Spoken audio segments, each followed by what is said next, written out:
Lintik kang albularyo ka!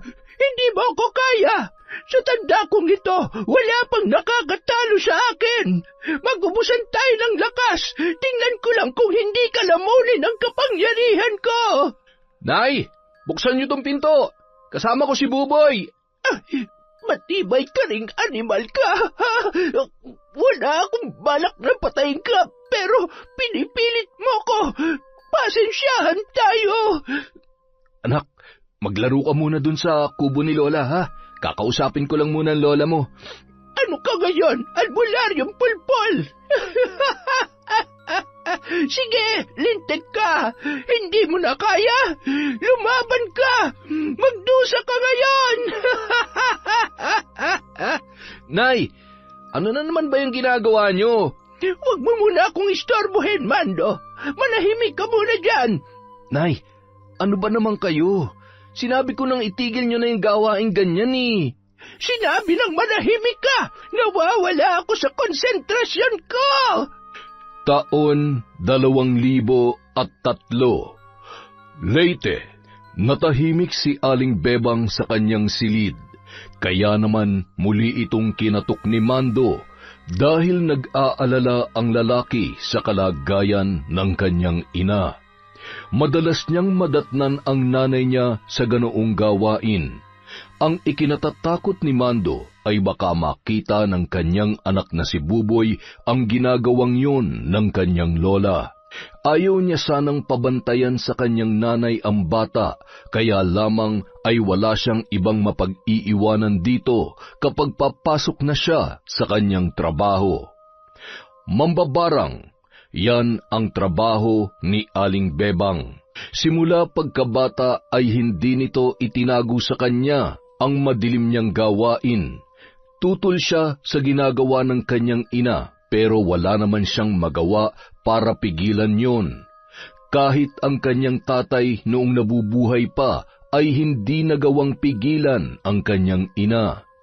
Kaya naman siya na lamang ang kinausap ng kanyang ama na huwag siyang gagaya sa gawain ng kanyang nanay.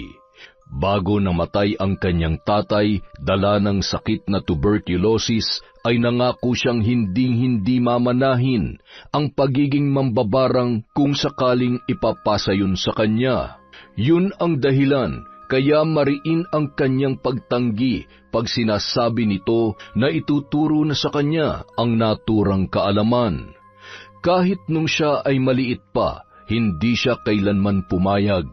Nag-iisa lang kasi siyang anak ni Aling Bebang, kaya sa kanya ipinapasa ang kaalaman, ngunit hindi niya talaga yun matanggap sa kanyang sarili.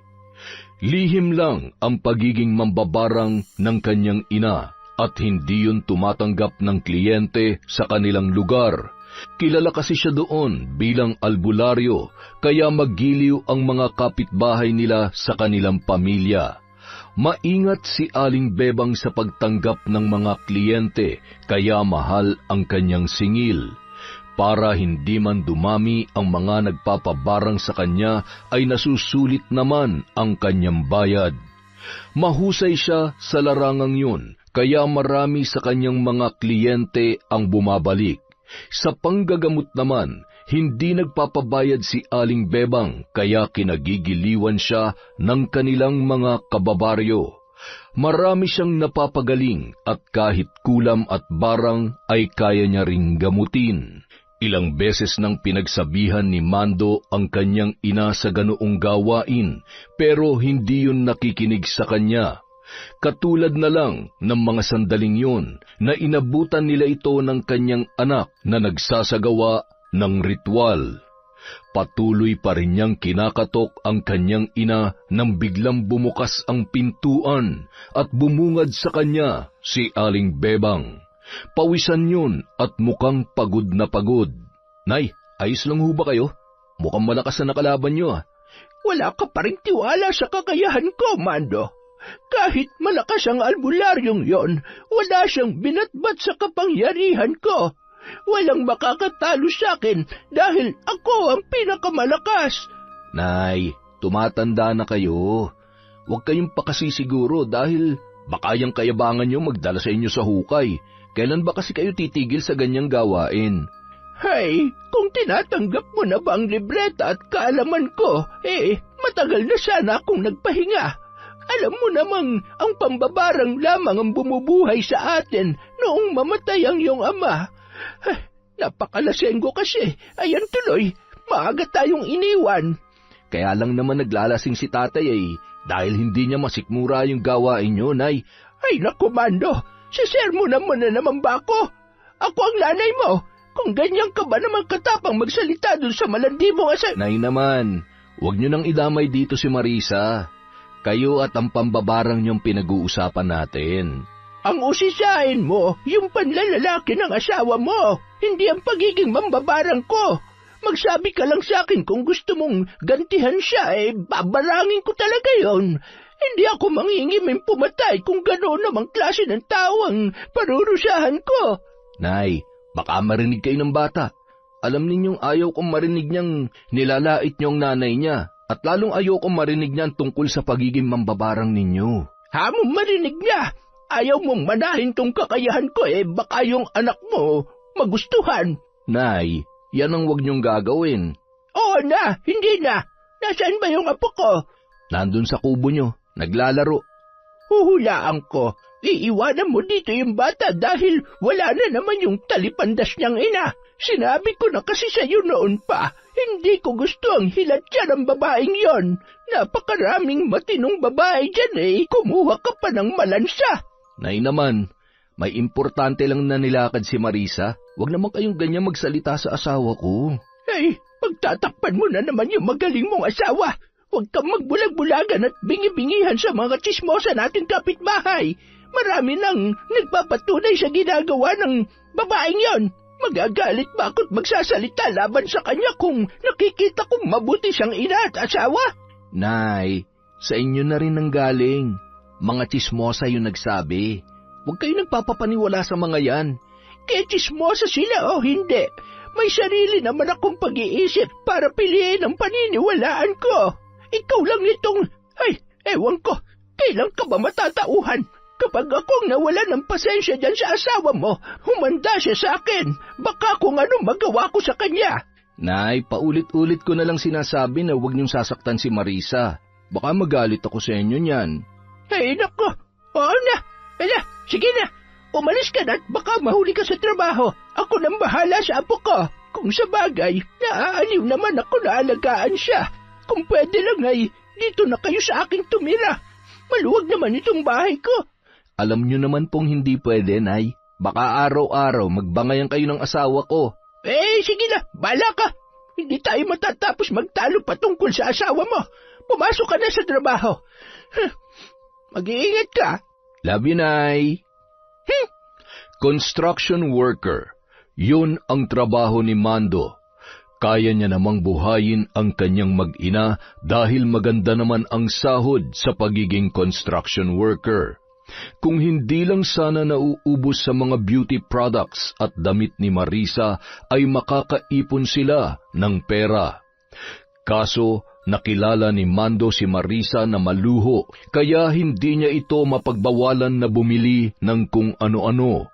Kaya naman, mabilis na nauubos ang lahat ng inaabot niya ditong pera. Mando, wala ka bang pera dyan? Walang ulam, walang bigas. Ano ba namang buhay to? Hindi ba't kabibigay ko lang sa'yo? Aba, magkano lang yun Malamang ubos na. Wala tayong pagkain, pahingin pambili. Kung inuna mo lang bumili ng bigas at ulam, kesa magpaparlor at bumili ng kung ano-anong pampaganda at damit, di sana may makakain tayo. Hoy Mando, sinusumbatan mo ba ako, ha? Hindi naman sa ganon, Marisa. Ang sakin lang, sana unahin mo yung mahalaga na dapat pagkagastusan. Ni panggatas ni Biboy, wala na. Kung naghahanap ka sana ng trabaho na may mas malaking sweldo, di hindi tayo naghihirap ng ganito. Ano naman trabaho ang mataas na sahod? Hindi naman ako nakapagtapos ng pag-aaral. Yun na nga lecheng buhay to.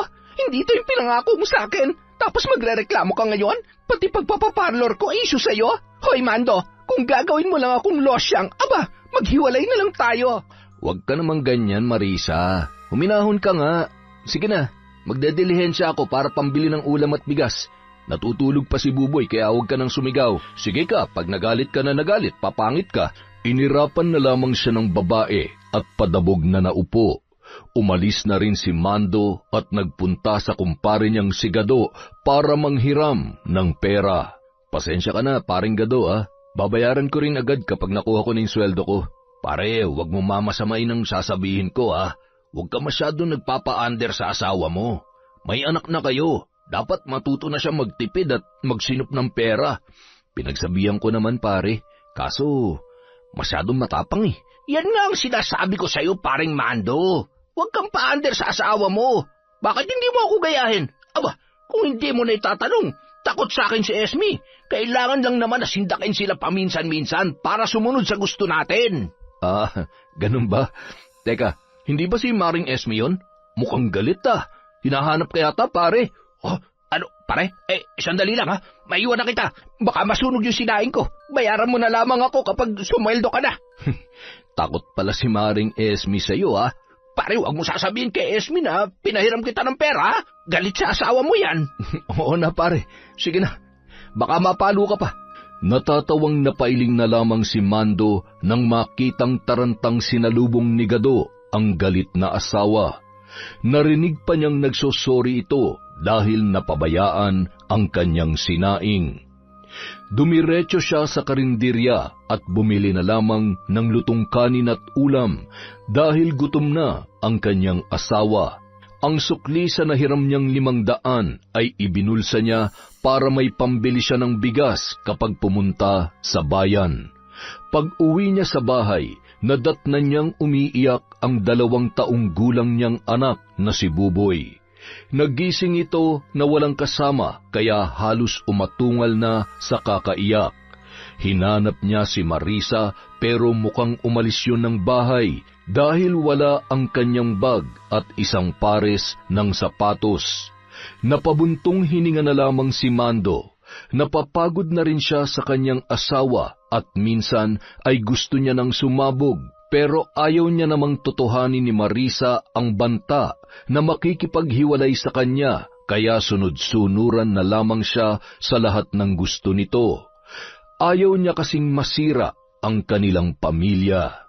Kinahapunan, gumayak siya para pumunta sa bayan. Katulad ng dati, iniwan niya si Buboy kay Aling Bebang bago nagtungo sa bahay ng kanyang kaibigang si Gado para magpahatid dito. Tricycle driver kasi si Gado at yun ang madalas niyang sakyan kapag pumupunta siya sa bayan o di kaya ay sa kanyang trabaho. Hanip din yung asawa mo, pare Dapat siyang namamalengke dahil lagi kang pagod sa trabaho. Ikaw na nga ang kumakayod, ikaw pa nag-aasikaso sa bahay ninyo. Hayaan mo na pare, masaya naman akong pinagsisilbihan siya Buti sana kung inaalagaan niya man lamang si Buboy, kaso hindi Pare, kailan ka ba matatauhan dyan sa asawa mo, Pare, pinangako ko kasi kay Marisa na bibigyan ko siya ng magandang buhay. Maraming umaaligid sa kanya noon na mayaman, kaya maswerte ako na akong pinili niya. Ang mga mayayaman umaaligid sa kanya kasi gusto siyang gawing kabit, pero hindi naman siya inaalis sa club na pinagtrabahuhan niya. Ikaw ang kumuha sa kanya sa maruming trabahong yon. Siya dapat magpasalamat sa'yo, pre. Ewan ko ba naman sa'yo? Sinabi ko na ngang gold digger at social climber ang babaeng yun Inasawa mo pa. Gago. Gado. Ano? Gado, pre. Huwag ka naman magsalita ng ganyan sa asawa ko. Kung social climber siya, dapat kumabit na siya sa mga mayayaman. Pero akong pinili niya, pre. Pinili ka nga. Inuubos ka naman. Ikaw tong gago Pati yung para sa anak ninyo na pupunta na sa luho niya. Dapat nga asensado ka na ngayon dahil bukod sa masipag ka maghanap buhay, may alaga ka pang baka, kalabaw, kambing. May manok panabong ka pa doon, pero ngayon, nasa na? Binenta mo lahat para sa luho ng asawa mo. Buti nga siya, nagpa-party-party pa kapag birthday niya. Si Buboy ba, ipinaghahanda nyo kapag birthday ng bata? Hindi, kasi sabi ng magaling mong asawa, gastos lang yan. Oo na, tama ng sermon. Busog na ako niyang kay nanay. Huwag ka nang dumagdag pa sa sakit sa ulo ko. Bakit parang kasalanan ko? Kasalanan pa namin ng nanay mo? Kami nga ito nagmamalasakit sa'yo, pre. Salamat sa pagmamalasakit, pare Pero buhay ko to Ako magdedesisyon sa gusto kong mangyari sa buhay ko. Mahal ko si Marisa kaya sana naman huwag niyo siyang pagsalitaan na masama sa harapan ko. Ay, okay. Sige. Hindi tayo magkalaban dito, pre. Ang sakin lang, gusto kong mapabuti ang buhay mo. Ano, nabili mo na ba lahat ng kailangan mo? Umuwi na tayo. Baka naghihintay na si Buboy doon. Pinaandar na ni Gado ang tricycle kaya hindi na lamang kumibo si Mando. Ayaw niyang magkasamaan sila ng loob dahil kaibigan niya yun simula pa pagkabata. Masakit man ang sinabi nito tungkol sa kanyang asawa ay alam ni Mando sa kanyang sarili na tama naman ang mga sinabi ni Gado. Pero wala na siyang magagawa dahil asawa niya na si Marisa. Kasal sila at nagsumpaan na magsasama habang buhay. Gusto niyang matupad yon lalo na't may anak na silang dalawa. Ayaw niyang lumaki si Buboy na sira ang kanilang pamilya. Pare, hindi ba si Marisa yon? Marahang inihinto ni Gado ang tricycle sa gilid bago itinuro ang isang talyer. Bukas ang gate noon kaya kita ang nasa loob. Kaisa-isang talyer yon sa kanilang bayan kaya kilalang pamilya ang may-ari noon. Nasa loob ng talyer si Marisa at nakakandong pa kay Darius na anak ng may-ari. Napakuyom ng kamao si Mando habang nagtatagis ang kanyang mga bagang. Umalis na tayo, Gado. Ano? Wala ka man lang bang gagawin, pare? Anong gusto mong gawin ko? Patayin ko silang dalawa? Hindi naman sa ganon, pre. Kaladkarin mo yung asawa mo pa uwi sa inyo. O kaya kahit masuntok mo man lang yung Darius na yan. Ay nako, pinipindeho ka nila eh. Tapos ano? Para mag-away kami ni Marisa? Para may dahilan siyang iwan ako? Seryoso ka ba sa sinasabi mo, pare? Alam mo, akala ko bulag at bingi ka lang eh. Pero ngayon ko napatunayan, natanga ka rin pala. Duwag ka. Sabihin mo nang gusto mong sabihin, pare. Basta ayaw kong masira ang pamilya namin. Ayaw kong lumaki si Buboy na walang ina. Eh kung ganyang klaseng ina naman ang kamumulatan niya, tingin mo ba magiging masaya ang buhay ng anak mo? Pare, umuwi na tayo habang kaya ko pa magtimpi. Umalis na tayo dito. Bahala ka. Desisyon mo yan. Wala akong magagawa. Habang umaandar ang tricycle, pigil naman ni Mando ang pagpatak ng kanyang mga luha. Tikom ang kanyang kamao at halos maglabasan ang ugat nito. Gusto niyang manuntok pero pinipigilan niya ang galit. Hindi naman kasi manhid si Mando. Nagbibingi-bingihan lang siya sa mga tsismis tungkol sa kanyang asawa pero ramdam niya na totoong niloloko siya noon. Ngayong nasaksihan na yon ng kanyang mga mata, mas dobleng sakit pa ang kanyang nararamdaman. Parang sasabog ang dibdib ng lalaki sa magkahalong sakit at galit. Pagkauwi, hindi muna sinundo ni Mando si Buboy sa bahay ni Aling Bebang. Dumiretso siya sa likod ng kanilang kusina at nagsibak ng kahoy. Lahat ng galit ay inilabas niya sa pagsisibak at sa mabibigat na gawain. Kanina gusto niyang basagin ang pagmumukha ni Darius. Ayaw lang niya ng gulo kaya inilabas na lamang niya ang galit sa paghataw sa malaking kahoy na nasa kanyang harapan. Ayaw niyang may mangyaring hindi maganda dahil naaawa siya sa kanyang anak. Paano na ito kapag napatay siya ng mga tauhan ni Darius? Paano kapag siya ang nakapatay at nakulong? Kawawa naman si Buboy, kaya naman pinili niya na lamang na umalis. Isa pang dahilan ay ayaw niyang lalo silang magkagulo ni Marisa at tuluyan ng maghiwalay. Katangahan man maituturing, pero ayaw niyang masira ang binuo niyang pamilya. Inabala niya ang sarili sa gawaing bahay hanggang sa sumapit ang gabi.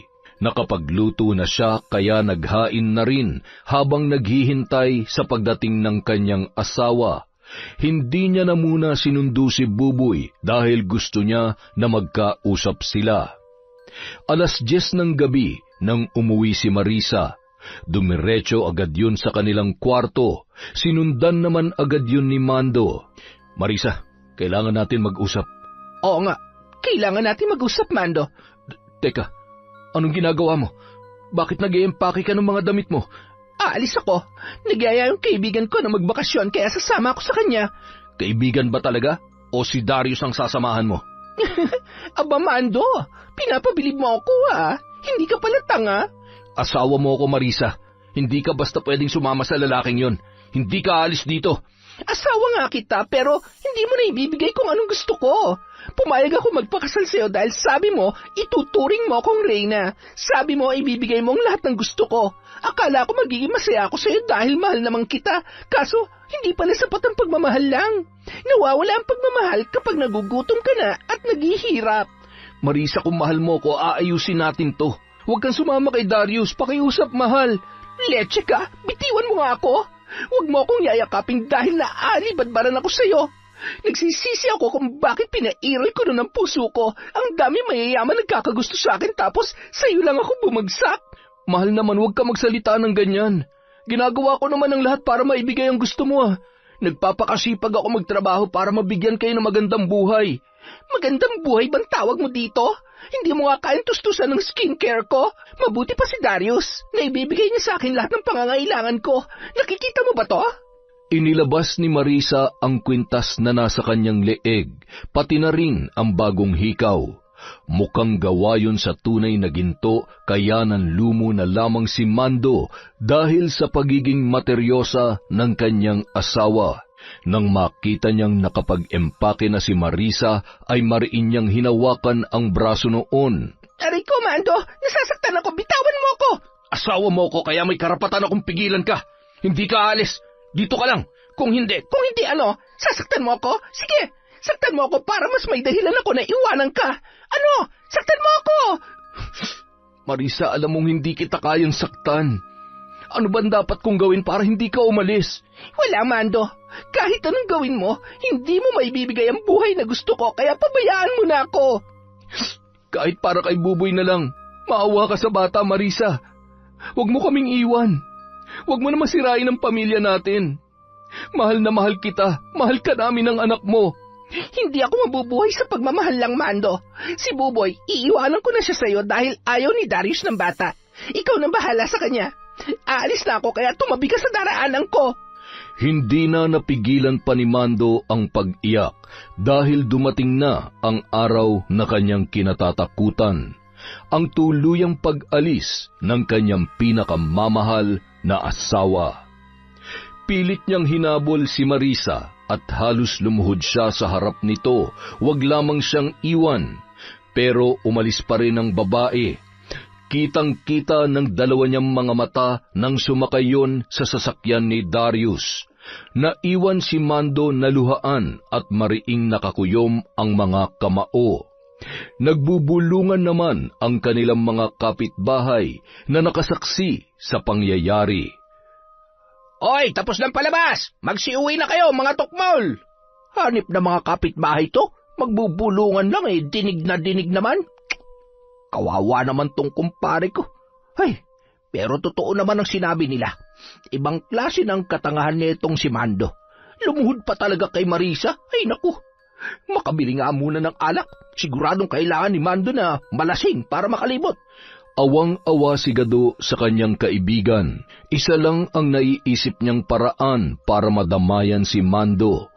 Iinom sila para mailabas nito ang sama ng loob sa kanyang asawa na si Marisa. Pre, yung mga babae, pre. Ginagawa tayong alipin. Dapat sa kanila, true eleksyon. Pre, lasing ka na. Hinay-hinay lang kasi sa pag-inom. Ako dapat yung lasing dito Mamaya, susunduin ka na ni Maring Esme dito. Ako na naman ang pagagalitan nun na nilalasing kita kahit ikaw naman to nag-aya. Huwag mo isipin si Esme, pre. Ha? Kahit ganun yun, mahal ako nun. Hindi yun lalaki. Hindi katulad ng asawa mo. Ay, nako. Magpasalamat sila lalo wala ako kanina. Kung hindi, nangiram yung Darius na yun ang mukha sa aso. Bakit ba kasi hinayaan mo makalis sila nang wala man lang bangat sa pagmumukha? Pre, dapat sinuntok mo. Binugbog mo sana. Pare, ihahatid na kita. Lasing ka na. Susunduin ko pa si Buboy sa bahay ni nanay. Hindi pa ako lasing, pre. Yung pa tayo. Pre, dito lang ang para sa'yo, ha. Kahit umiyak ka, hindi kita pagtatawanan. Kung gusto mo naman sugurin si Darius, nasa likod mo lang ako, pre. Hey! Oy, pareng Gado. Hanggat maaari, ayaw ko ng gulo. Masakit ang ginawa ni Marisa. Sobrang sakit, pero kailangan kong maging matatag para sa anak ko, pre.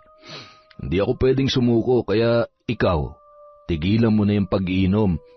Mo, pre, dati iniisip ko tanga ka eh. Pero, mas tanga si Marisa, pre. Pinakawalang ka pa niya. Ay nako, napakabuti mo kayang asawa.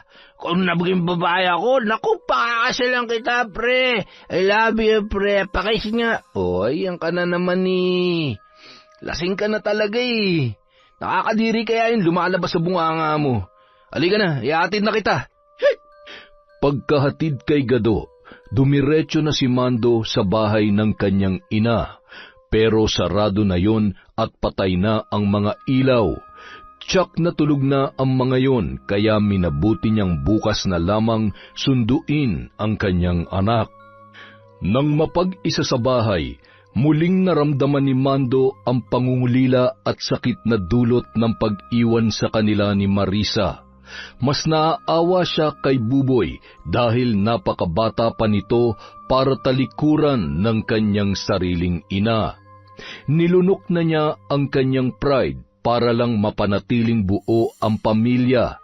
Pero nang makita niya ang magarang kotse, pati na ang mga alahas ni Marisa, alam niyang hindi na talaga yun babalik pa. Masakit man, pero kailangan niya magpatuloy sa buhay alang-alang kay Buboy. Mando, butit nandito ka na. Nabalitaan ko nangyari. Ang bilis talagang kumalat ng chismis, oh. Pero ayaw ko ng pag-usapan, Panay. Kumusta na po si Buboy? Nilalagnat ang anak mo, pero huwag ka mag-alala. Pinainom ko na siya ng halamang gamot. Maya-maya lamang ay gagaling na siya. Nay, salamat sa pag-aalaga sa anak ko, ha. Kung wala kayo, hindi ko na alam kung anong gagawin ko. Ano ka ba naman, Mando? Anak kita, kaya dapat lang natulungan kita. Basta magpakatatag ka. Huwag mong panghihinayangan ng ganoong klaseng babae. Para kay Buboy, Nay. Siya na lang ang lakas ko. Sigurado po ba kayo nagagaling ang anak ko? Oo, mabisa ang halamang gamot na pinainom ko. Kahit naman mambabarang ako, may alam din ako sa panggagamot. Sige po, Nay. Hindi ko nagigisingin si Buboy. Kayo na lang po munang bahala sa kanya. Ano pa nga ba? Sige na, pumasok ka na sa trabaho. Pero, Mando, kilala kita, anak. Baka pagurin mo na naman sa trabaho ang sarili mo. Huwag mong ibubuhos ang galit at kalungkutan mo sa trabaho at baka magkasakit ka. Sige po, Nay. Tandaan niyo rin sanang lagi kong pakiusap. Huwag na kayong mambarang. Huwag niyo rin pong parurusahan si Marisa. Oo na. Kahit gigil na gigil ako sa asawa mo, pababayaan ko siya. Huwag mo lamang pababayaan ang sarili mo dahil kapag ikaw ang napahamak, hindi ko sila mapapatawad.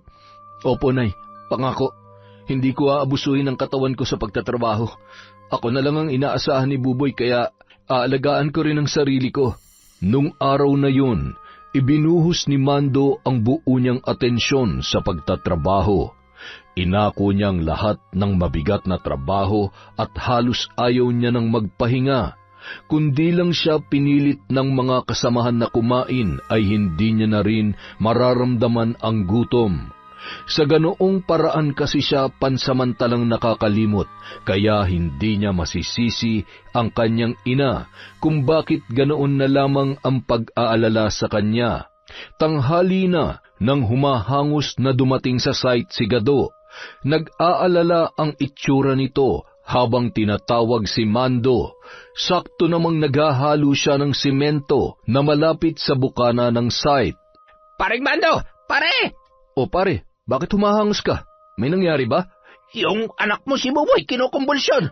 Nagdurugo ang ilong ng bata kaya ipinapatawag ka ni Aling Bebang para maidala siya sa ospital. Ano? Naku, Diyos ko. Dapat idiniretso niyo na siya sa ospital bago mo ako pinuntahan dito. Nagmamadaling nagpaalam si Mando sa kanilang foreman. Agad naman yung pumayag nang malaman ang nangyari. Pagdating niya sa bahay ng inang si Aling Bebang ay umiiyak na ito sa sobrang pag-aalala sa kanyang apo. Maraming pantal sa katawan ang bata. Inay, ano po ba nangyari? Akala ko ba mapapagaling yung anak ko? Hindi ko alam. Kanina'y humupa naman ang lagnat niya, pero nung makapananghali ay ganyan na siya. Pagdating sa ospital, agad namang inasikaso ng mga doktor ang bata. Doon nila nalaman na dinapuan yun ng dengue at malala ang kondisyon. Kailangan daw nitong masalinan ng dugo sa lalong madaling panahon. Agad na nagpresenta si Mando bilang donor ng anak pero hindi compatible ang kanilang blood type.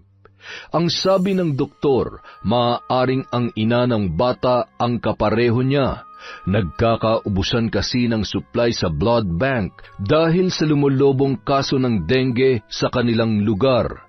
Kaya labag man sa loob ni Mando ay napilitan siyang pumunta sa magarang bahay ni Darius para pakiusapan si Marisa. Marisa! Lumabas ka dyan! Marisa! Bakit ka pa nag-eskandalo dito, Mando? Gabing-gabi na! Umuwi ka na nga! Marisa, may sakit si Buboy. Oy, may sakit pala eh. Bakit hindi mo dalhin sa doktor? Hindi yung akong binubulabog mo dito. Kailangan ka ng anak natin, Marisa. Nasa ospital siya ngayon at kailangan salinan ng dugo.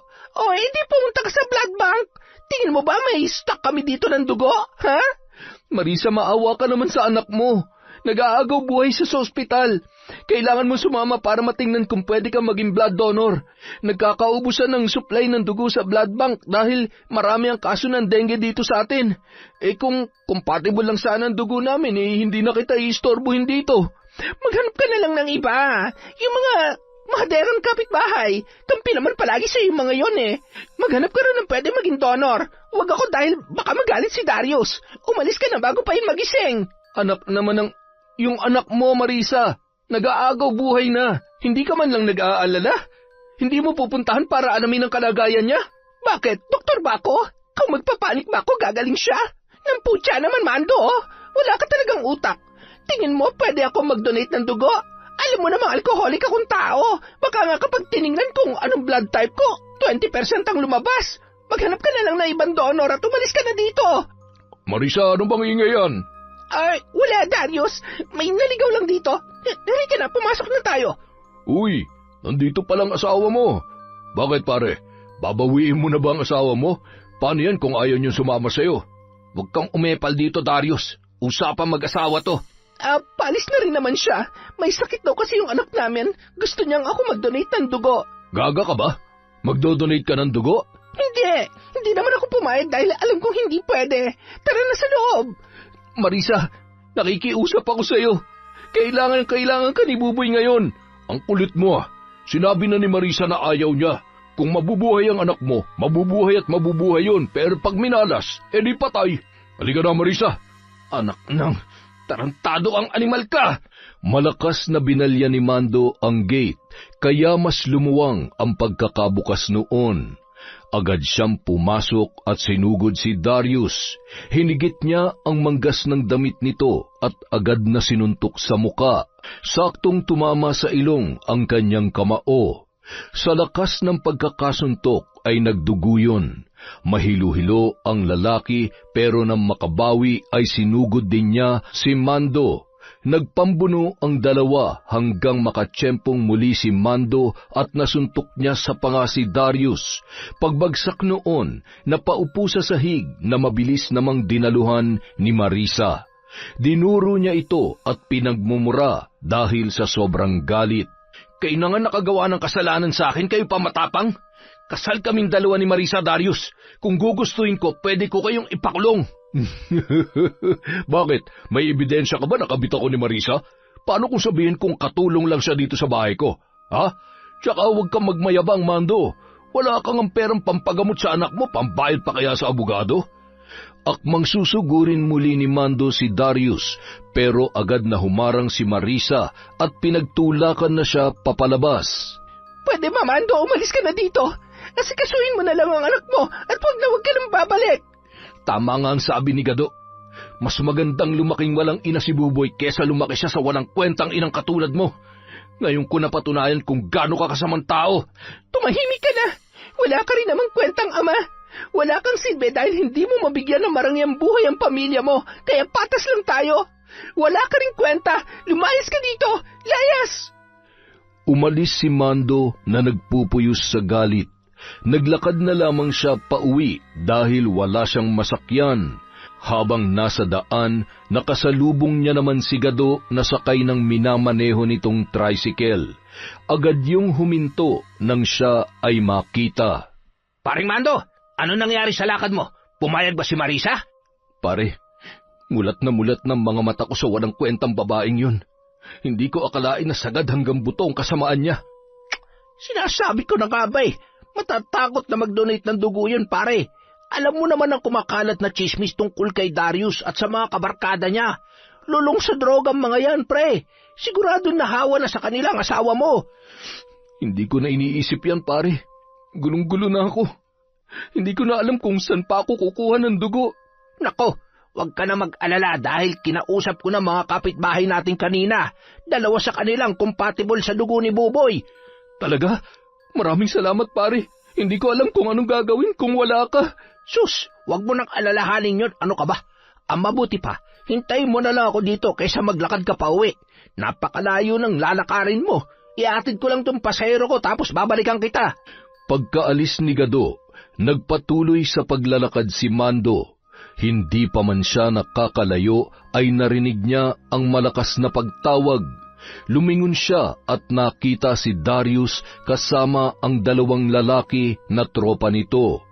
Maangas ang pagkakatingin sa kanya kaya nakaramdam siya ng panganib. Malalaki ang hakbang na nilapitan siya ng mga yun at bago pa siya makakilos ay nakwelyuhan na siya ni Darius. Ang 2 kasama naman noon ay hinawakan siya ng mahigpit sa magkabila niyang braso. Ang yabang mo Akala mo makakaalis ka nang hindi ako nakakaganti? Ano bang ganti ang sinasabi mo? Kulang pa nga yung ginawa ko sa iyo sa pag-agaw mo sa akin kay Marisa. Baliw ka pala Ayaw na sa iyo ng asawa mo at hindi ko kasalanan kung sa akin siya sumama. Wala ka kasing kwentang tao Sige, dalhin niya sa bahay. Kinaladkad siya ng 2 lalaki at dahil mas malaki ang katawan ng mga yun sa kanya, hindi na niya nagawang manlaban pa. Wala naman siyang mahingian ng tulong dahil malayo ang kinaroroonan ng kasunod na bahay. Mukhang tulog na rin ang mga tao. Pagkapasok sa bakuran ni Darius ay agad siyang sinikmuraan ng isang lalaki bago siya itinulak ng malakas. Sumadsad ang katawan niya sa pader habang iniinda ang sakit ng pagkakasuntok sa kanya. Wala pang sino man na naglakas ng loob na kumalaban sa akin dahil kaya kong paikutin ang batas dito sa atin. Malakas ang koneksyon ko at kayang-kaya kitang baliktarin. Wala akong kasalanan sa iyo, Darius. Ikaw may kasalanan sa akin. Alam mo, asawa ko si Marisa at may anak kami pero inagaw mo pa rin siya. Wala akong inaagaw sa iyo. Kusa siyang sumama sa akin. Ano ka naman tanggihan ko? Sayang naman yun. Ang husay pa naman niyang magpaligaya sa kama. Sira ulo ka. Kung gusto mo si Marisa, iyong na siya. Pasalamat ka na lang dahil may pera ka. Kung wala, tingin mo papatulang ka niya sa itsura mong yan? O ba't sira ulo ka? Iniinsulto mo ba ako, ha? Sinuntok ni Darius si Mando pero nakaiwas yun. Gumanti siya ng suntok na tumama sa tagiliran ng lalaki. Napaluhod si Darius at halos mamilipit sa sakit. Patpatin naman kasi ang katawan noon dahil wala naman yung ginagawa kundi ang magbantay sa talyer at uminom ng alak. Pera lang talaga ang kanyang maipagmamalaki pero walang kadating-dating ang itsura. Uy kayo, anong tinutunga-tunga niyo dyan? Mayabang ka lang dahil may mga aso kang sunod-sunuran sa'yo. Dahil sa sinabi ni Mando ay nagpuyo sa galit ang 2 lalaki. Mukhang may session sa bahay ni Darius dahil nanlalaki pa ang kanilang mga mata, halatang lulong sa ipinagbabawal na gamot. Sinugod siya ng isang lalaki pero nagawa niya itong sipain sa dibdib. Napaatras yun at bahagyang ininda ang kanyang pagkakatadyak. Sumugod din ang isa pa, kaya dinampot niya ang isang banga na nakadisplay sa garden at ginamit na pamukpok sa ulo ng lalaki. Nabasag yun at natumba ang naturang lalaki. Nahilo yun kaya hindi agad nakaporma. Sinamantala yun ni Mando at patakbong tinungo ang gate pero humarang si Marisa. Paraanin mo ako, Marisa. Kailangan ako ng anak natin. Hoy, kayong dalawa, ang kukupad nyo. Makakatakas na tong hinayupak na to. Ha? Ano bang kasalanan ko sa'yo? Minahal naman kita pero bakit mo to ginagawa sa akin? Dahil sa'yo nasira ang buhay ko. Pinangakuan mo ako ng marangyang buhay pero ano? Inanakan mo lang ako. Tapos, leche pa yung batang yon. Tingnan mo itsura ko. Simula na ipanganak ko siya nasira na ang figure ko. Hindi na ako ang pang star of the night. Isa na lang akong pipitsugang pokpok. Hindi ko sinira ang buhay mo. Tinutulungan kita magbago pero lalo ka nagpapakalublob sa putik. Dahil sa ano? Dahil sa pera? Kung gusto mong sirain ang buhay mo, sige, magpakasasa ka sa pera pero paraanin mo ako. Naghihintay sa akin ang anak ko. Dito ka lang, hindi ka makakaalis. Darius, ano ba kayo? Akala ko magaganti ka. Napakalampan nyo naman pala. Tumahimik kang babae ka. Pigilan mo yung asawa mo. Pinilit ni Mando na baklasin ang pagkakayakap sa kanya ni Marisa bago niya marahas na itinulak yon. Napasubsob sa lupa ang babae kaya nagkaroon siya ng pagkakataon na makapunta sa gate. Pero natigilan siya nang sumigaw si Darius. Nakarinig din siya ng pagkasa ng baril.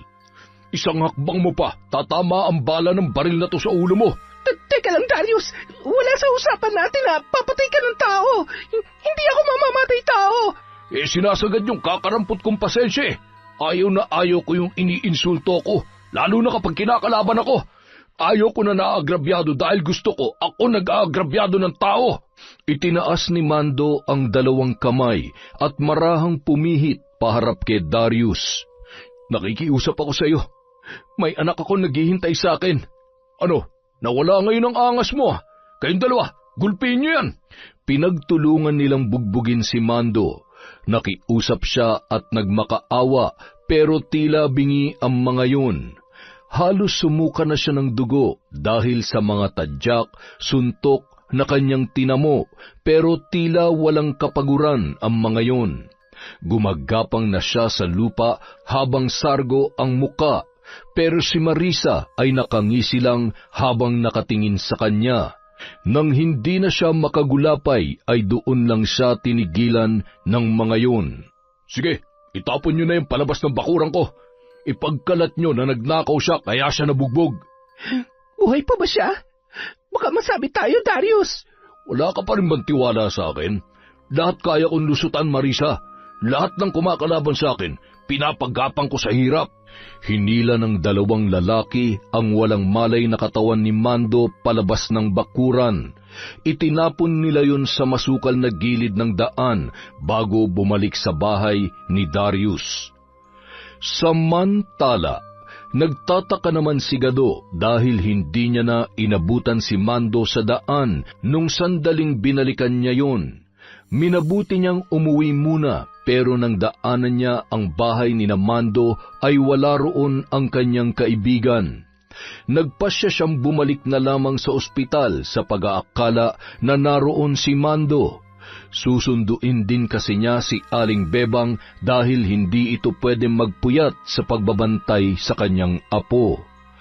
Nang mapadaan sa medyo masukal na kalsada ay natigilan ang lalaki. May natamaan kasi ang ilaw ng kanyang tricycle. Teka, tao ba yung nakabulagta? Parang tao nga. Hinintuan ni Gado ang taong yun at nang lapitan niya ay agad niya yung nakilala. Ha? Paring Mando?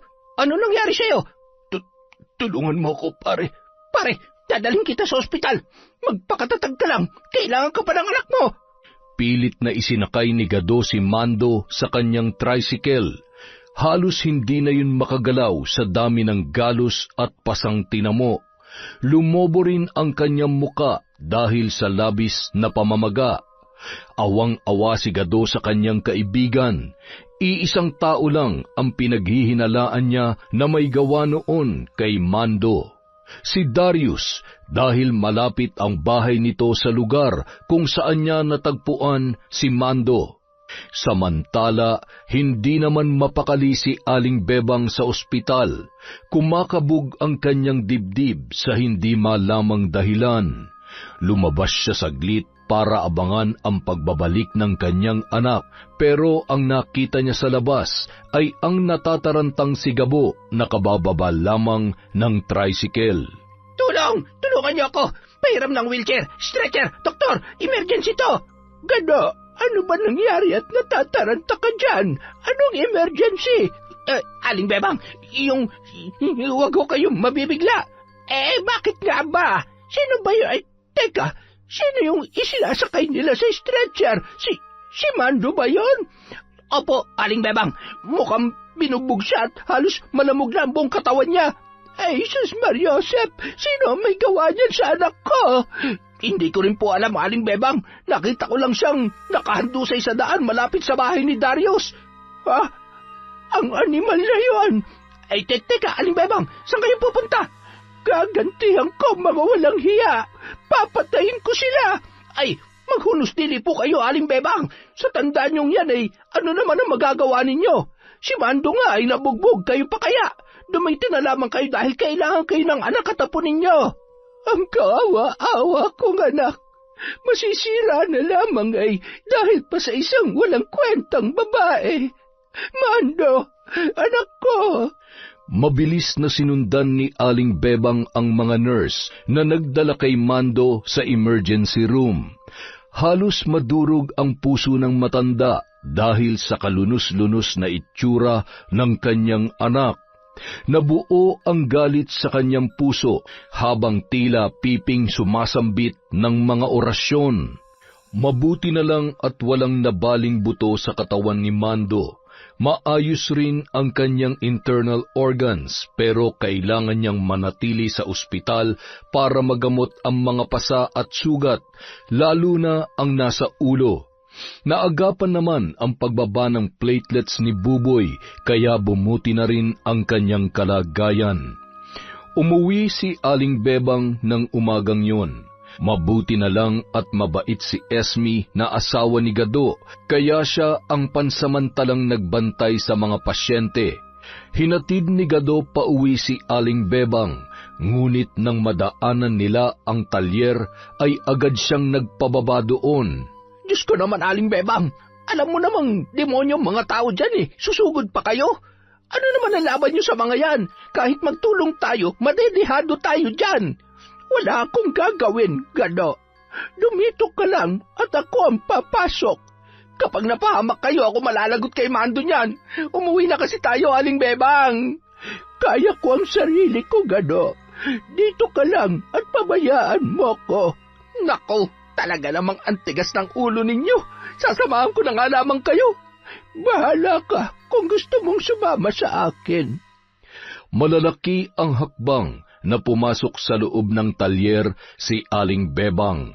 Lalong bumilis ang paglakad nito nang makita ang manugang na si Marisa na pinupunasan ng pawis si Darius. Nakatalikod sa gawin niya ang babae kaya hindi siya nito napansin. Agad na hinablot ni Aling Bebang ang mahabang buhok ni Marisa. Ay, ano ba yan? Sino ka bang... Ha? Ikaw palang matanda ka? Bakit nandito ka? Bastos ka talagang malandi ka. Hindi ko alam kung anong nagustuhan sa'yo ng anak ko. Sino ba yung matandang yan, babe? Nanay yan ang walang kwenta kong asawa. Ikaw ang walang kwenta. Yung anak mo, hindi mo man lamang maalagaan. Tapos itong lalaking to, pinupunasan mo ng pawis. Nasaan ang delikadesa mong babae ka? Hoy, tanda, huwag kang mag-eskandalo dito. Hindi mo alam kung sinong kinakalaban mo. Bakit? Ipapabugbog mo rin ba ako katulad ng ginawa mo sa anak ko? Magnanakaw ang anak mo kaya siya nabugbog. Kaya ikaw, umalis ka na habang may kakarampot pa akong respeto sa matandang kagaya mo.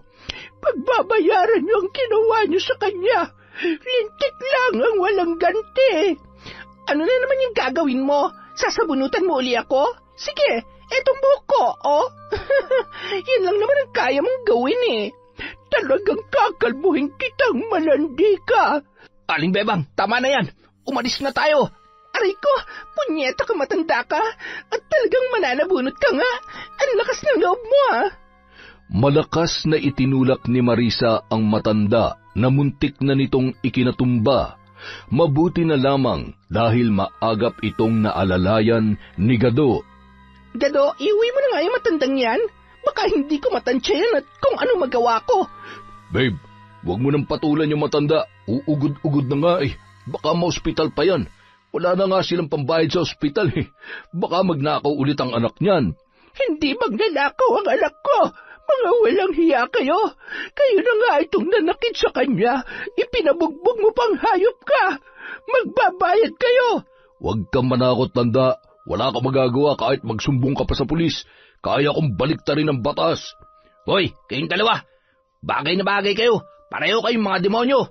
Kung kaya niyong baliktarin ang batas, karma ng bahala sa inyo. Kakarmahin din kayo. Halika na, Aling Bebang. Umalis na tayo dito. Sige, lumayas na kayo. At wag na kayong babalik. Talagang aalis ako dito. Nakakasulasok ang amoy. Parang inaagnas na bangkay. Bago tuluyang umalis ay hinablot naman ni Aling Bebang ang panyong hawak ni Marisa na ipinampunas kanina sa pawis ni Darius. Makahulugan ang ngising iniwan niya sa mga ito bago tuluyang umalis. Abat, magnanakaw nga talaga mag-inang yon. Naghihirap na ba sila't kahit panyo hindi na sila makabili? Hayaan mo na, babe. Abulin na natin ang panyong yon. Pamuna sa bangkay ng anak niya. Hindi na pinansin ni Aling Bebang ang mga pagpaparinig ng dalawa. Diretso lang ang kanyang lakad habang mahigpit na nakakuyom ang dalawang mga kamao. Nakangisi habang hawak sa kanang kamay ang buhok ni Marisa at sa kaliwa naman ay ang panyong pawisan ni Darius. Pagka-uwi sa bahay ay nagpaalam siya kay Gado na magpapahinga muna at babawi ng tulog. Subalit nang makaalis ang lalaki ay tumuloy siya sa kanyang silid at humarap sa kanyang sagradong altar. Isang altar ng nakakatakot na rebulto na may sungay at buntot. Matapos mag-usal ng dasal ay inilabas niya ang pamaham o kapirasong kawayan na nagsisilbing sisidlan. Sinilip niya ang loob nito at napangisi nang marinig ang ugong ng mga insektong nasa loob noon. Hindi pangkaraniwan ang mga bubuyog na nasa garapon dahil ang mga bubuyog na ito ay pinakakain niya ng mga orasyon at pinapatakan ng kanyang dugo tuwing sasapit ang hating gabi ng Biyernes. Muli niya itong tinakpan at naghanda naman ng 2 bote ang matanda. Kinuha niya ang isang manikang gawa sa tela o tinatawag na voodoo doll. Ipinasok niya sa loob ng manika ang buhok ni Marisa at pagkatapos ay inilagay sa isang garapon. Kumuha siya ulit ng isang panibagong manika at pinulupot naman sa katawan nito ang nakuhang panyo. Binulungan niya yon ng orasyon bago inilagay sa garapon. Kinuha niya ang pamaham kung saan nakalagay ang alaga niyang mga ipis at bulate. Inilagay niya ang mga yon sa 2 garapon bago mariing tinakpan. Uunahin na kita, Darius. Gusto kong makita ni Marisa ang bagsik ng aking puot. Pinatakan niya ng sariling dugo ang naturang garapon kung saan naroon ang panyo ni Darius.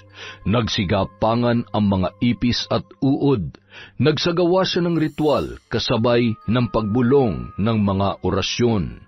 Nang matapos ay kinuha niya ang isang pamaham kung saan nakasilid naman ang mga bubuyog.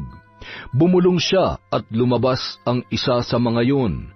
Kumuha siya ng puting sinulid at itinali sa mga paa ng insekto bago pumikit at muling bumulong.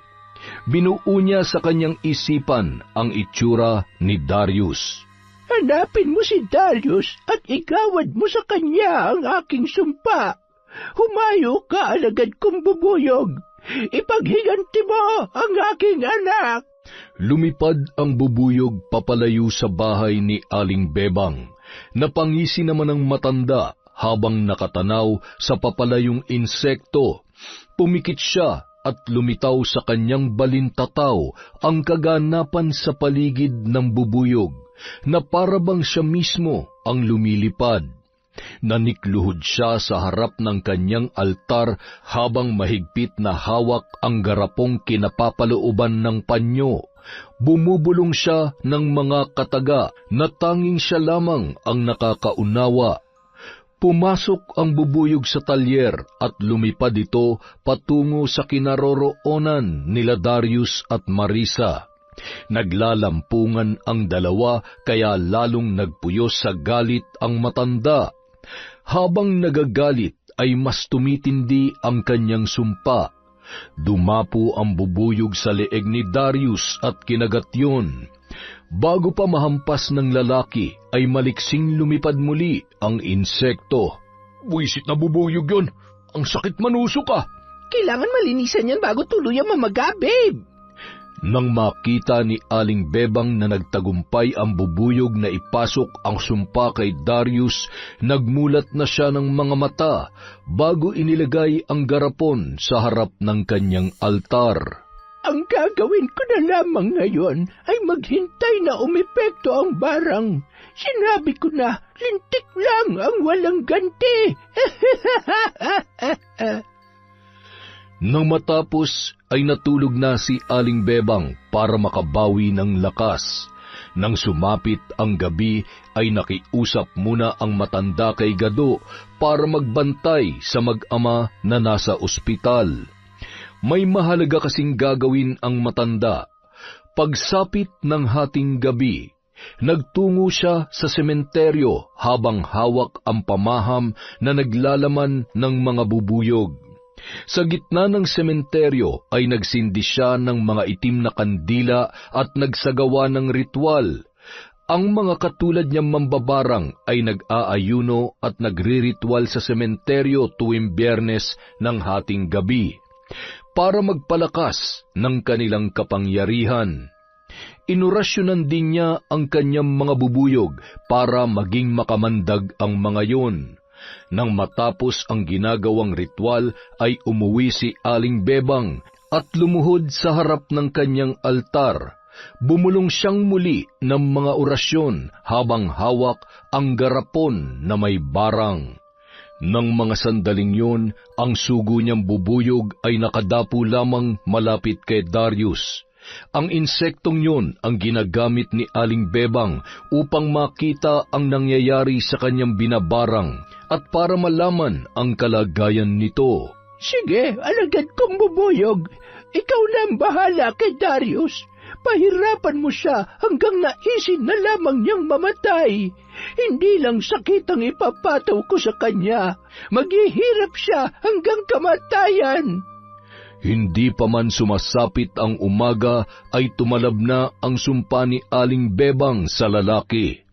Ang negosyo nila ay tinupok ng apoy, pati na ang bahay na tinitirhan nila ni Marisa. Mabuti na lang dahil nakalabas pa ang mga ito bago tuluyang natupok ang bahay. Nakatira na lamang ang mga ito sa bahay ng magulang ni Darius. Kasabay din nito ang pagtubo ng bukol sa leeg ng lalaki. Kumikirot ang leeg ko na kinagat ng insekto. Punyet ang bubuyog yun ah. Papatayin yata ako ah. Babe, namamaga ang leeg mo at parang may malaking bukol. Bakit nagkaganyan yan? Sobrang sakit, babe. Parang may gumagalaw sa loob. Tingnan mo nga. Pinagmasdang mabuti ni Marisa ang bukol sa leeg ni Darius. May gumagalaw nga sa loob noon, pero hindi niya sinabi dahil baka lalong kabahan ang kanyang nobyo. Si Aling Bebang naman, nung mga sandaling yon, ay tuwang-tuwa dahil umeepekto na ang kanyang sumpa. Simula pa lamang yan ang paghihirap mo, Darius. Uubusin ko ang dahilan ng kayabangan mo. Hindi lang matinding sakit ang dadapo sa iyo. Maghihirap ka 10 ng iyong pamilya. mamalasin ang kabuhayan ninyo, mauubos ang pera at kapangyarihang ipinagyayabang mo. Bago ka mamatay, gagapang ka sa sobrang paghihirap, isinusumpa ko yan. Nang makumpleto niya na ang ritual ng barang kay Darius, hinarap naman ni Aling Bebang ang isa pang garapon. Susunod ka na, Marisa. Nangako ako sa anak kong si Mando na hindi kita sasaktan. Pero umabot na sa sukdulan ng pagtitimpi ko. Mawawala ang pinagyayabang mong kagandahan at pandidirihan ka ng mga tao. Nilagyan niya ng maraming uod ang garapon at pagkatapos ay binulungan yon ng mga orasyon. Kumuha siyang muli ng isang bubuyog sa pamaham at tinalian ng puting sinulid ang paa noon. Nang matapos ay bumulong siya ng orasyon bago pinalipad ang insekto. Pahihirapan ko muna kayo bago patayin. Unti-unti niyong malalasap ang bagsik ng aking barang. Naunang lumabas sa ospital si Mando pero nagpapagaling pa siya sa kanilang bahay dahil sa tindi ng tinamong bugbog. Pagkalipas naman ng ilang linggo ay lumabas na rin sa ospital si Buboy at tuluyan na yung nakauwi. Dinadalaw naman ni Aling Bebang ang mga ito para ipagluto. Sa kabilang banda, patuloy naman sa pagdami ang mga bulutong sa katawan ni Darius. Ipinagamot na siya ng kanyang mga magulang sa malaking ospital at ilang doktor na rin ang tumingin sa kanya, pero hindi malaman ng mga ito kung ano ang sakit ng lalaki. Walang nagawa ang pera nila dahil mas lalong lumalala ang kanyang kondisyon. Si Aling Bebang naman nung mga panahong yon ay nakakulong sa kanyang silid, nakaluhod sa kanyang altar habang nakapikit at yakap ang mga garapon na kinapapalooban ng kanyang barang.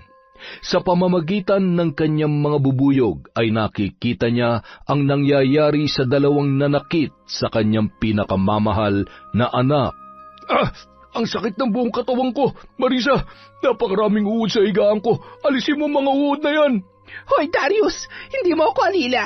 Nakakadiri ka na! Para ka ng inaagnas na bangkay! Punyeta kang babae ka! Nakatira ka dito sa pamamahay ko, kaya alipin kita! Hoy! Nakinabang ka rin naman sa katawan kong hayop ka! Tsaka, huwag ka magmamalaki dahil nalulugi na rin naman ang negosyo mo! Wala ka ng silbi sa akin ngayon, Darius! Marisa! Bumalik ka dito! Tulungan mo akong alisin ang mga uod na to sa katawan ko! Leche ka! Iiwanan na kita bago mo pa ako mahawaan! Tingin mo ba hindi mo daranasin ang mga paghihirap ko? Magkakaganito ka rin dahil pareho lang tayo may inagrabyadong tao. Tingin ko binabarang ako, kaya siguradong babarangin ka din. Tandaan mo yan! Natigilan sa paglabas ng kwarto si Marisa at dahan-dahang lumingon kay Darius. Tingin mo binabarang tayo ni Mando? Pero imposible. Marisa, hindi ko na kaya. Ang sakit na. Tulungan mo ko. Hindi ko na to kaya. Kung kinakailangan lumuhod ka sa asawa mo, gawin mo na para bawiin niya ng barang sa atin. Bahala ka na sa buhay mo. Nakakasuka ka na. Hindi ko na kaya yung amoy mong nakakasulasok. Hindi mapigilan ni Aling Bebang ang mapahalakhak ng malakas dahil napapanood niya ang pagtatalo ng dalawang taong nang agrabyado sa kanyang anak. Sa pamamagitan ng bubuyog na kumagat kay Darius ay nasasaksihan niya ang kaganapan sa bahay noon. Ngayon na mga alagad ko, pagpiestahan niyo ang laban ng lalaking yan. Nagkagulo ang mga insektong nasa garapon na kinapapalooban ng panyo ni Darius. Sa kabilang dako naman, lalong namilipit sa sakit ang lalaki.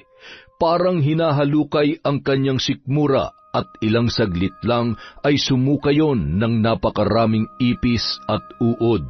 Napaatras sa takot si Marisa at nagtitili palabas ng silid dahil sa sobrang pandidiri. Nababagay lamang yan sa inyong dalawa dahil sa ginawa niyo sa anak ko. Mamamatay ka, Darius, at ikaw naman, Marisa, ang isusunod ko. Nang sumunod na araw, Inabangan na ni Aling Bebang ang pagbabalik ng alaga niyang bubuyog. Hindi naman siya naghintay ng matagal dahil habang nasa bintana siya at nagkakape ay dumating na ito at dumapo sa kanyang palad. Nagkulay pula na ang sinulid na itinali niya sa paa ng insekto kaya lalong lumawak ang pagkakangiti ng matanda. Ang ibig sabihin ng pula ay tagumpay ang kanyang barang. Naglaho ang bubuyog at naging abo. Ang naiwan na lamang ay ang sinulid. Inilagay niya yun sa garapon na kinapapalooban ng barang niya kay Darius bago niya ito ibinaon sa lupa. Nang araw ding yun, pumutok ang balita sa lugar nila na patay na si Darius. Kamamatay lang nito pero naaagnas na at inuuod na ang bangkay, kaya naman pinakremate na lamang nila ang katawan noon. Wala pa mang pasyam, may tumubo na ring bulutong sa muka ni Marisa. Habang natutulog, hindi niya namalayan ang pagkagat ng bubuyog sa kanyang muka na dahilan ng paglobo noon. Dahil sa nakakakilabot na pagkamatay ni Darius ay agad na pinuntahan ni Mando ang kanyang ina. Nay, may kinalaman ba kayo sa pagkamatay ni Darius? May tatanggi ko pa ba? Huwag mong sabihin na magagalit ka sa ginawa ko. Pinaghihiganti lamang kita. Inay, hindi sa ganung paraan. May tamang proseso para pagbayarin sila sa kasalanan nila. Anong paraan? May magagawa ba ang tamang proseso na sinasabi mo kung kakampi nila ang batas? Kaya nilang paikutin ang batas, anak. Nay, hindi mo kailangan dungisan ang mga kamay mo. Hindi mo dapat ginagawa yan. Nangyari, Mando. Hindi ko maintindihan kung anong kinagagalit mo sa akin. Abay, halos patayin ka na nga ng mga yon. Hoy, matandang hukluban! Lumabas ka dyan! Harapin mo ako! Teka, si Marisa ba yon? Nakarinig sila ng malakas na pagkalabog ng bato sa kanilang bubong. Nang sumilip sila sa bintana ay nakita nila si Marisa na nasa labas at may hawak na bato. Hoy, babae! Tigilan mong bahay ko kung ayaw mong ipabarangay kita. Walang hiya ka, matanda ka. Bawiin mo ang barang mo sa akin kung ayaw mong iskandaluhin kita. Hindi ko alam kung anong pinagsasasabi mo dyan. Huwag ka na magmamaangan. Ngayon ko lang naisip na mambabarang ka pala. Kaya pala kung sino-sinong dayo nagpapagamot kuno sa'yo, yun pala hindi ka manggagamot. Kung namatay man si Darius at nagkakandaletse-letse ng buhay mo, karma na ninyo yan. Huwag mong isisi sa akin ang karma niyong dalawa. Marisa, alang-alang naman sa anak natin. Huwag mong eskandaluhin ang nanay ko. Mando, pagsabihan mo nanay mo na bawiin ang barang sa akin. Pangako, babalik na ako sa'yo. Magiging mabuti na akong asawa. Alam ko namang mahal mo pa ako. Hindi mo hayaan na mapatay ako ng nanay mo, diba? Babalik na ako sa'yo, Mando. Babalik ka na ngayon dahil patay na si Darius at wala ka nang mapupuntahan. Hoy, babae, hindi mo na mauuto ang anak ko. Tingnan mo nga yung itsura mo. Punong-puno ng bulutong ang mukha mo. Tumigil ka, matanda ka. Oras na hindi mo bawiin ang barang sa akin. Yung anak mong si Mando makakalaban mo. Hindi ba, Mando? Tulungan mo naman ako sa nanay mo. Marisa, umalis ka na. Maayos na kami ng anak ko kaya hindi ka na namin kailangan. Hayop ka, lalaki ka. Itatapon mo na ako dahil ganito na ang itsura ko? Dahil hindi na ako maganda? Alam mo ang sagot dyan sa tanong mo, Marisa. Hindi pa naman sagad ang katangahan ko para balikan pa ang babaeng nanloko sa akin at nagpabugbog. Sinayang mong pagkakataon, Marisa. Minahal kita ng sobra-sobra, pero simula nung tumanggi kang puntahan si Buboy, nagising na ako sa kahibangan ko. Hindi ko lubos maisip kung paano ko minahal ang isang babaeng walang puso na katulad mo. Kung ayaw mo akong tanggapin, kukunin ko ang anak ko. Isasama ko siya at kahit kailan, hindi mo na siya makikita. Hindi mo magagawa yan. Hindi ako papayag na kunin mo ang anak ko. Baka hindi mo alam. Ako ang ina kaya sa akin mapupunta ang bata. Yun ay kung matinukang ina. Kahit na magdemanda ka pa, hindi mo makukuhang kustodiya ng anak ko. Marami ako makukuhang saksi kung gaano ka kawalang kwentang ina. Marunong ka na talagang lumaban ngayon. Dati, patay na patay ka lang sa akin. Magsama kayo mag-ina pero hindi ako papayag na ako lang ang masisira. Hoy, mga kapitbahay! Mambabarang ang matandang ito na nagpapanggap na albularyo. Isa siyang kampo ng demonyo. Maniwala kayo sa akin dahil binarang niya si Darius at ngayon ay gusto niya akong isunod. Hoy, Marisa! Wala kang mapapala dito. Kung sa inyo lang naman ni Aling Bebang, mas demonyo ka. Mas demonyo? Ibig sabihin, demonyo rin ako? Ay, hindi po. Umalis ka na sa harap ng pamamahay ko, babaeng hitad. Pinapahiya mo lamang ang sarili mo.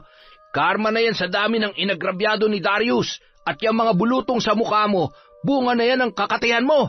Lumayas ka rito. Mando, hindi mo na talaga ako mahal. Wala na akong mapupuntahan.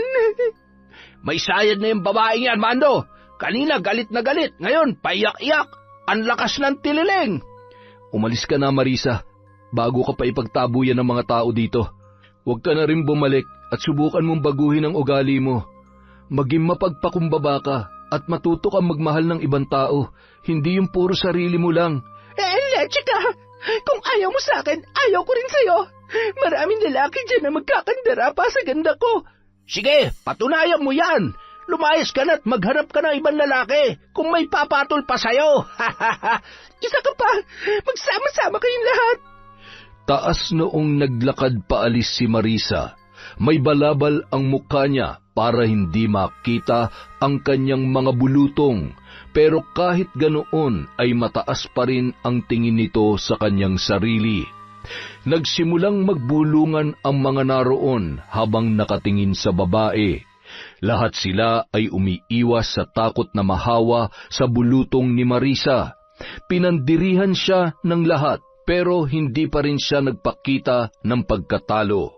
Ibang klaseng babae, ginagalis na't lahat, hindi pa rin magawang magpakumbaba, hindi man lang humingi ng tawad. Sobrang kapal ng muka. Ang alam ko may tawag sa ganyan tao eh. English yun eh. Teka, nasa dulo na ng dila ko, Narcissist? Ayun, nadali mo. Pero, maiwan ko muna kayo, baka masunog yung sinain ko, ha? Ay, nako, parang Mando, tuwing pakiramdam ko ay inaalila ako ni Esme, iisipin ko lang ang asawa mo at maiisip ko na rin na napakaswerte ko sa kanya kahit na dakilang tigasin lang ako. Tigasilbi. Nang makaalis ang mga usisero, muling nag-usap ang mag-ina. Siniguro nila na walang ibang makakarinig sa kanila. Nay, bawiin niyo na po yung barang kay Marisa. Bakit ko naman gagawin yon? Akala ko ba'y ayaw mo na sa kanya? Oo nga po, pero hindi tama ang ginawa ninyo sa kanya. Babalik na naman ba tayo sa usapang yan? Tapatin mo nga ako, Mando. May balak ka bang balikan ang babaeng yon? Wala, Nay.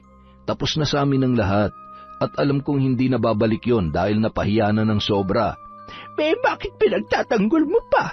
Gusto ko lang naman na pagbayarin sila sa ginawa nila sa iyo, tapos siya pa ang kakampihan mo. Hindi ko siya kinakampihan, Nay. Ikaw lang ang inaalala ko. Kung talagang inaalala mo ko, pabayaan mo ko sa gusto kong gawin.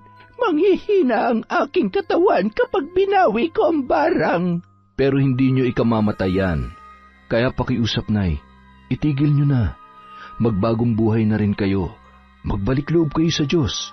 Kaya gusto kong bawiin nyo ang barang dahil ayaw kong makagawa kayo ng isa pang kasamaan. Tingin mo ba, mapapatawad pa ako ng Diyos? Ang dami ko ng kasalanan.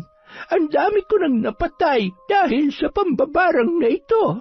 Kaya mapatay ko man o hindi si Marisa ay tiyak na sa impyerno na ang bagsak ko, anak. Nay, bakit hindi mo subukang magbagong buhay ngayon habang may panahon ka pa para magsisi sa mga nagawa mong kasalanan? Hindi natin hawak ang kapalaran, Nay. Kahit anong oras, pwedeng bawiin ang hiram nating buhay, kaya simulan mo ng pagbabago. Mapagpatawad ang Diyos, Nay. Kaya bakit hindi mo subukang humingi ng tawad at magbagong buhay? Anak, hindi ko alam kung kaya ko pa magbagong buhay. Hindi ko alam kung tatanggapin pa ako ng Diyos, kalahati ng buhay ko ay pambabarang na ang ginagawa ko. Hindi na ako umaasa pa na mapapatawad ang mga kasalanan ko. Walang mawawala sa inyo kung susubukan niyong humingi ng tawad sa Diyos ng paulit-ulit. Itakwil niyo ng demonyo, Nay. Tutulungan ko kayo dahil itong matagal na namin pinagdarasal ni Itay noon. Ang magbalik loob kayo sa Diyos. Ay, anak ko, patawarin niyo sana ako ng tatay mo. Mahal na mahal ko kayo, pero ang hirap talikuran ng gawaing ito. Pero susubukan ko, anak. Susubukan kong magbalik loob sa Diyos. Hindi na ako aasang mapapatawad niya pa ako, pero pangako, babawiin ko na ang barang kay Marisa at sisimulan ko na ang pagbabagong buhay. Nay, maraming salamat. Kung nasan man ang Itay ngayon, alam ko na masaya siya. Napakaswerte ko pa rin dahil kahit ganito ko, binagyan ako ng isang mabuting asawa at anak. Akala ko noon ay tanga ka dahil nauutukan ni Marisa. Pero ngayon, naisip kong mas tanga siya dahil pinakawalan niya ang mabuting taong katulad mo. Nay naman binola pa ako. Magsisimba kami ni Buboy mamaya. Sasama ka? Ay, sige. Magsisimba naman ako dati pa, pero ngayon makikinig na ako sa misa at isa sa puso ko na ang lahat ng aking mapapakinggan. Pangako yan, Nay, ha? Susunduin kita mamaya. Uuwi muna ako para mabihisan si Buboy. Nang makaalis si Mando, ay pumasok sa kwarto si Aling Bebang. Inilabas niya ang mga gamit sa panggagamot at sinimulan niyang kontrahin ang sariling barang. Hindi niya kasi pwedeng bawiin ang barang na nakumpleto na ang ritual. Ang tanging magagawa niya lamang para mapahintuyon ay kontrahin ang barang. Habang ginagawa yon, ramdam niya na ang panghihina. Nahiga siya sa kama at nagpahinga nang matagumpay niyang naalis ang barang sa katawan ni Marisa. Ilang saglit lang ay pumasok ang alaga niyang bubuyog. Dumapo yun sa kanyang palad at nang tingnan niya ang sinulid sa paa nito ay naging kulay itim yun. Palatandaan na hindi nagtagumpay ang barang. Napangiti siya bago pinilit na bumangon kahit nang hihina. Sinunog niya ang mga kagamitan at habang ginagawa yun ay humihina ang kanyang katawan. Isang linggong nagpahinga si Aling Bebang hanggang sa mabawing muli ang kanyang lakas. Si Marisa naman bumalik uli para magmakaawa dahil wala na siyang mapuntahan. Kahit wala na ang barang ay nag-iwan pa rin ng peklat ang mga bulutong sa mukha niya kaya hindi na makapasok bilang entertainer sa club. Nagmatigas naman si Mando na hindi niya natatanggapin pa sa buhay nila ang kanyang asawa. Binigyan niya ito ng pera na sapat para makapagbagong buhay. Hindi na rin ipinilit ng babae na kunin si Buboy dahil alam niya na hindi niya kayang buhayin ang bata. Samantala si Aling Bebang, pinilit niyang magbalik loob sa Diyos kahit napakahirap para sa kanya. Sa unang mga buwan ng pagbabagong buhay ay sobra siyang nahirapan. Hindi niya kayang paglabanan ang bulong ng kasamaan. Sa tuwing may bumubulong na masama sa kanyang utak ay pilit niyang itinataboy yon sa pamamagitan ng pagdarasal. Ang panggagamot na lamang ang pinagtuunan niya ng pansin, kaya naman mas dumami ang tao sa bahay niya dahil lalong dumarami ang gustong magpagamot kay Aling Bebang. Yon! Meron po ulit tayong shoutout ngayon, mga kaenteng. Simulan po natin kay Joe V. Bakiran. Hi kay Rosita Saclote, kay Chloe Abalos, kay Marcia May Patorcio. Hi kay Christine Pabilik. Hi kay Tutor Tracks.